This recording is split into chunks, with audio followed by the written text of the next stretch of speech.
This Day is brought to you by Progressive Insurance. Do you ever think about switching insurance companies to see if you could save some cash? Progressive makes it easy to see if you could save when you bundle your home and auto policies. Try it at progressive.com. Progressive Casualty Insurance Company and affiliates. Potential savings will vary. Not available in all states. Hello and welcome to This Day, a history podcast from Radiotopia. My name is Jody Avirgan. This day, March 24th, 1982, a church in Tucson, Arizona, declared itself a public sanctuary, in particular to immigrants from Central America. This was the idea of the minister, John Fife, who got the support of his congregation, and soon there were banners hung that read in Spanish and in English, "This is a sanctuary for the oppressed of Central America, and immigration. Do not profane the sanctuary of God."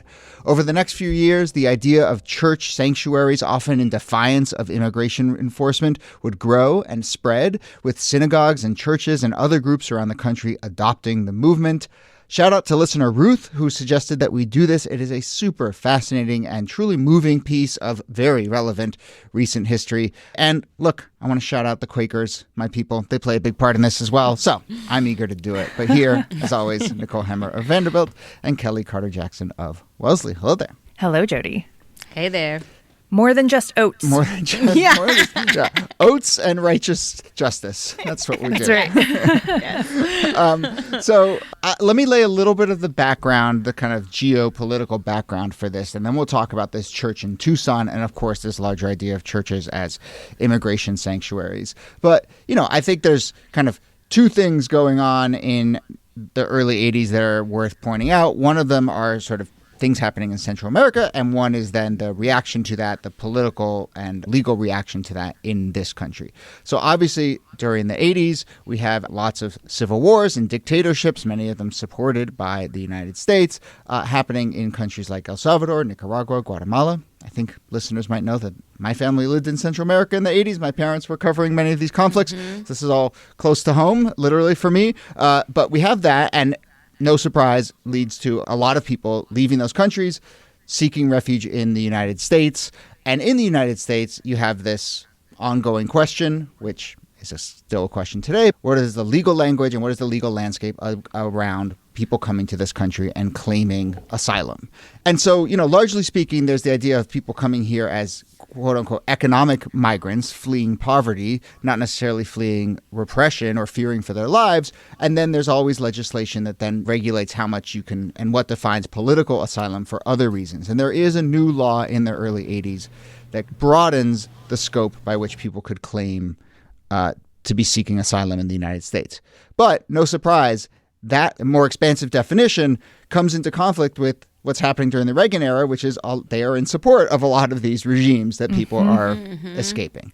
So, you look at some of the numbers, we don't have to go too deep, but you look at some of the numbers of people who are granted asylum from Central America versus, East Asia or other parts of the world, and it is much, much, much lower. So it creates this pressure of people who are coming here, sometimes because of actions the U.S. has helped support in their home country, and then a new administration, which is, to put it mildly, not welcoming to these kinds of immigrants. So that leads then to pressures often in local communities, often communities in the South and the Southwest, to say, gosh, what do we do with these people who are coming here and seeking refuge? So that brings us to our church. Yeah. And it's a combination of both the proximity to the border where people are crossing and coming into the United States, but also this rich tradition of liberation theology in Central America that has created religious ties between communities in the United States and communities in Central America. And religious leaders who are not constrained by U.S. foreign policy, they see the U.S.'s role in the civil wars in places like El Salvador and Guatemala as something that the U.S. creates an obligation from the church and from the United States, whereas the U.S. government is like, well, we can't say that they're being persecuted because it's our backed governments who are doing the persecuting. That's such an important point to highlight, that so many of the sort of progressive ties between the United States and Central America did run through religious channels. Progressive churches in Central America, progressive churches in the United States. And that's so contrary to the story we tell about religion in the 1980s, which is all about the moral majority and right-wing evangelicals. And here you have the sanctuary movement emerging in these churches. And the big impetus for this movement, 13 Salvadorian asylum seekers die in July of 1980 in Arizona's Organ Pipe Cactus National Monument. And in response to that, this Reverend John Fife, who is the minister of Tucson's Southside Presbyterian Church, moves into action. He says, well, we've got to find a way to provide legal aid for refugees so these asylum seekers can be here lawfully and that they're not put in these dangerous and precarious situations because of immigration enforcement. And he really wants to work within the rules of asylum seeking, right? He's like, it's very clear that these are people who are running from political persecution. Their lives would be in danger if they move back to their home countries. This fits the new law that was just passed redefining asylum seeking. So all we have to do is connect them with lawyers and it's going to be fine. And he does that for 2 years, and zero of the people who he helps support get asylum. Yeah. And that, I think, that demoralizing aspect of it, of feeling like, okay, the government actually wants to do nothing to help these people. So then what is my moral obligation as a minister of the faith to sort of step up? Do I keep trying to feed them into this pipeline that I know is a dead end? Or do I say, well, if you're going to do nothing, then what should the church do? And the church steps up in a major way. Yeah, when you realize the law isn't your ally, you find other ways of doing the work. Can I ask the two of you a larger question? Maybe you know this, but I feel like I'm like a lapsed Quaker, which is like the hardest thing in the world to be because it's the religion that requires the least of you. So I don't really know I don't really know the like religious landscape, to be perfectly honest. Both NIki and I grew up in the church. Yeah, exactly. So I'm asking you, like, the Catholic Church and the Baptist Church. What is your sense of the Presbyterian Church's sort of role? Does it have a sort of progressive streak? I mean, I know it's probably more progressive than evangelicals and so forth. Presbyterians are known sort of as being like highly educated, like they deeply value intellectual pursuit. And so you will see that a lot of Presbyterian ministers, have advanced degrees and they, study the Bible, both the Hebrew and the Greek, like they're deeply invested in thinking about things. And so sometimes that makes them a little bit more progressive because they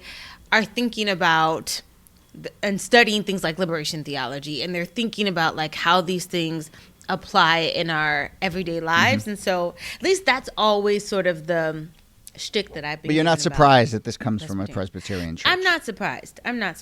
I think maybe other denominations, sure. but not so much from Presbyterians, no. And of course, in the United States, it really depends on region and history because there are so many fissures in all of the different denominations. But I'm not surprised to hear that a Presbyterian church would be more progressive. This is also a period of kind of interfaith alliances. And it is interesting that when John Fife goes into action, he chooses the anniversary of the assassination of Archbishop Oscar Romero, right? Not one of his confederates within his denomination, but somebody who represented liberation in El Salvador. And he chooses that anniversary to announce that his congregation was going to be acting in open defiance of Immigration and Naturalization Services, which is the precursor to ICE, and provide their churches as a sanctuary for Central Americans. And what was interesting about it was they had kind of already been doing this sanctuary work, but they decided that at that moment it was necessary to be very clear about the sanctuary movement because it would call attention to the injustices of the law and the way that the law was not being fairly applied. And so you get a sanctuary movement. And that's movement. the moment we're marking today. Yeah.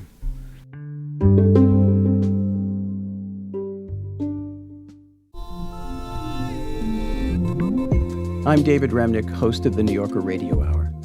There's nothing like finding a story you can really sink into that lets you tune out the noise and focus on what matters. In print or here on the podcast, The New Yorker brings you thoughtfulness and depth and even humor that you can't find anywhere else. So please join me every week for The New Yorker Radio Hour, wherever you listen to podcasts. This episode is brought to you by Quince. Folks, it is officially time to start thinking about refreshing your wardrobe for the spring, maybe even leveling up with a little affordable luxury. Well, Quince is here to help. Quince offers a range of high-quality items at prices within reach. I'll tell you the section of Quince that I'm most excited about, which might tell you something about where my head's at. There's a section on the site called The Vacation Shop. I just ordered a new pair of sunglasses from there. They have an Italian leather sling for under $100, hats, cases, even luggage if you want. I have made a vow to travel in linen and only linen, so I've stocked up on a couple European utility shirts, $45. That's it. And a new pair of nice-looking board shorts, $40. So I am all set for my summer travels. If you've got your eye on all the fun that comes with warm weather, go ahead and give Quince a shot. Go to quince.com/thisday for free shipping on your order and 365-day returns. That's QUINCE.com/thisday to get free shipping, 365-day returns. Quince.com/thisday.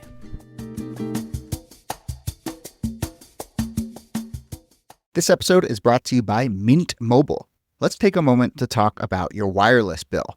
Maybe you, like me, take a look at that bill every month and get a little shudder that goes down your spine, and you ask yourself, how can it cost so much to get wireless service? But guess what? It really doesn't have to be that way. You can say bye-bye to your overpriced wireless plan's jaw-dropping monthly bills and unexpected overages because Mint Mobile is here to rescue you with premium wireless plans that start at $15 a month. All of their plans come with high-speed data, unlimited talk and text delivered on the nation's largest 5G network. You can use your own phone, you can transfer over. I made the switch from one of the major carriers recently. It was incredibly seamless. And just like that, it was like, I really didn't have to be paying that much all these years. If you like your money, Mint Mobile is here for you. Shop plans at mintmobile.com/thisday. That's mintmobile.com/thisday. Upfront payments of $45 for 3-month 5GB plan required, equivalent to $15 a month. New customer offer for first 3 months only, then full price plan options available. Taxes and fees extra. See Mint Mobile for details.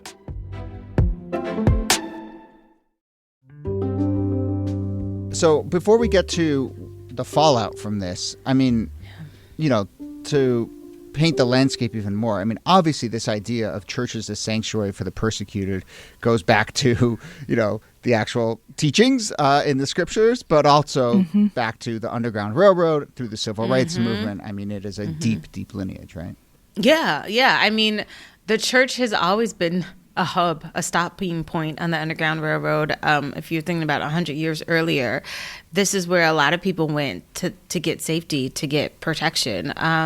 I think about it even in like South African apartheid, like black churches were seen as safe spaces. Until this day, I think people still have those ideas of like, if there's a place that I can go, it's like the church or maybe the fire station. You know what I mean? Or like these ideas or a school. Yeah, for sure.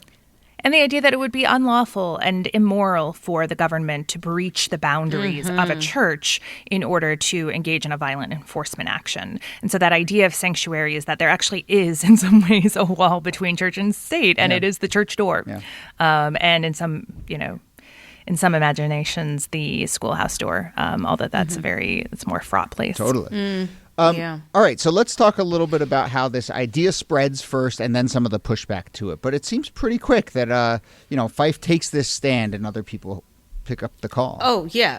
I mean, at first, you've got about over 150 congregations, but from there it spreads to about over 1,000 Christian and Jewish churches and temples that are like, we want in this sanctuary movement. We want to house, because the numbers of people, they keep coming, and it gets really difficult to house as many people as you would like to when you're limited on space. And so more faith leaders come to the table and say, hey, how can we help?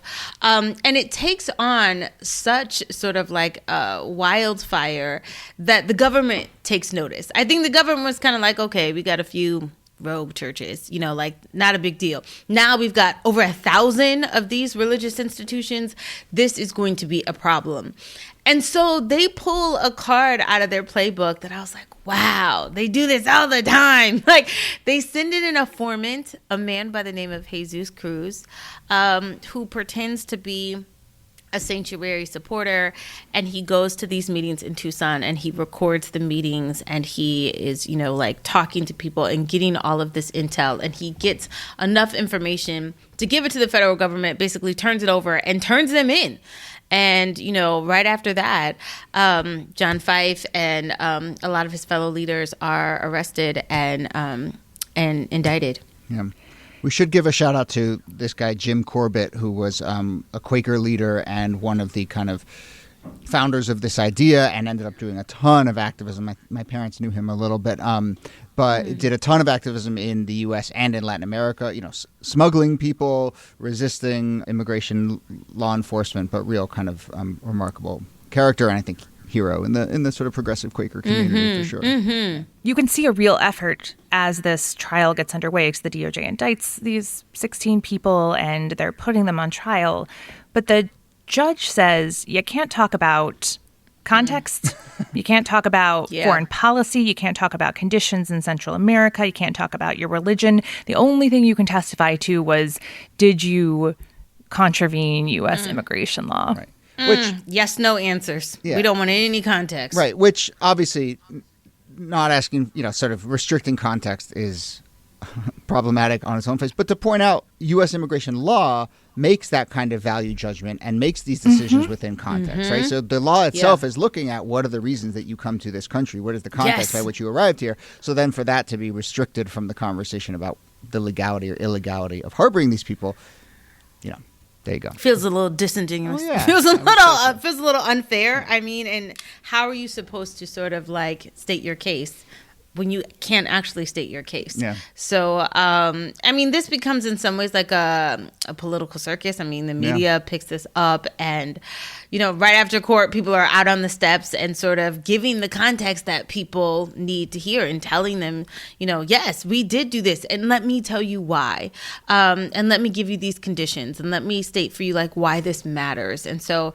that becomes a major public, turning point in terms of support and sympathy. There's a new banner outside the church now that also reads, "The truth will set you free." That was up there throughout the trial, and then the conviction of 8 of the members of the movement.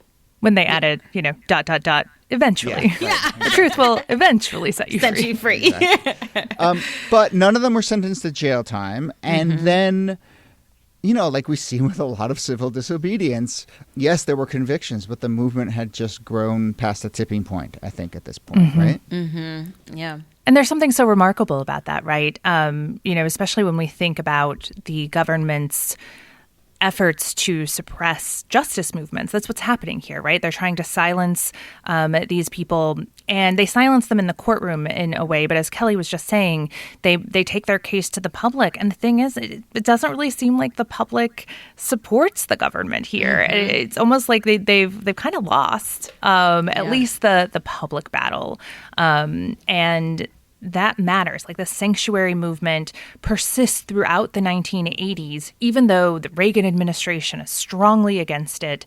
The Bush administration is not supportive of it. But by the time you get somebody like Bill Clinton into office, once you start to get new peace accords in Central America and a lessening of the repression in these countries, then the U.S. government no longer has to back these violent regimes and oppressive regimes. And that opens the door for changes to this policy so that the people who were seeking sanctuary and given sanctuary over the course of more than a decade are finally set on a path to get asylum status and eventually a path to citizenship. Yeah, legal status. I mean, if you think about this is such a success story. When you think about the fact that you fast forward 10 years and you have over 500,000 Central Americans winning legal status.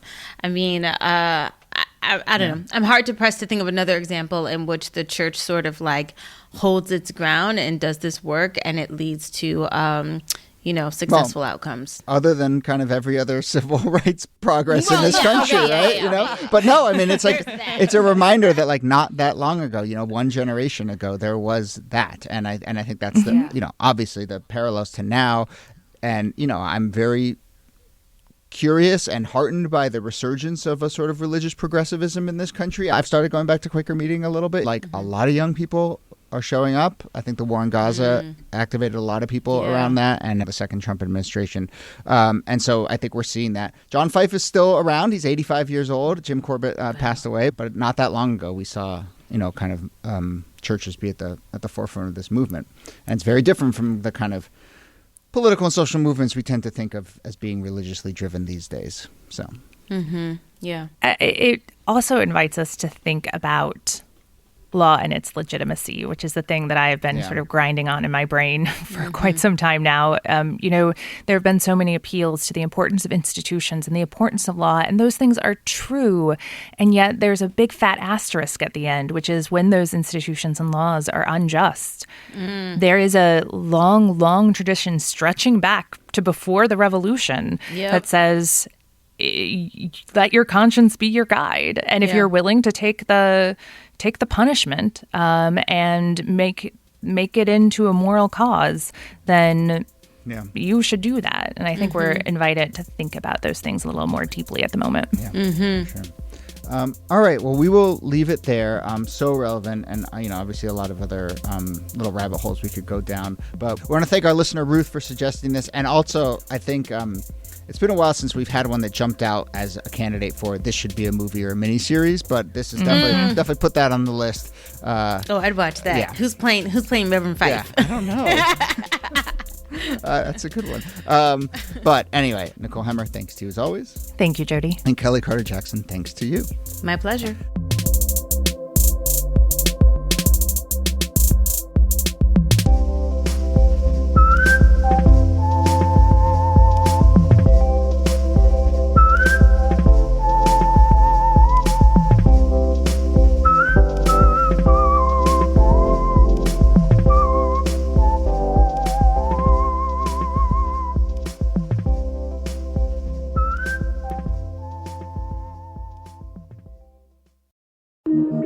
Radiotopia.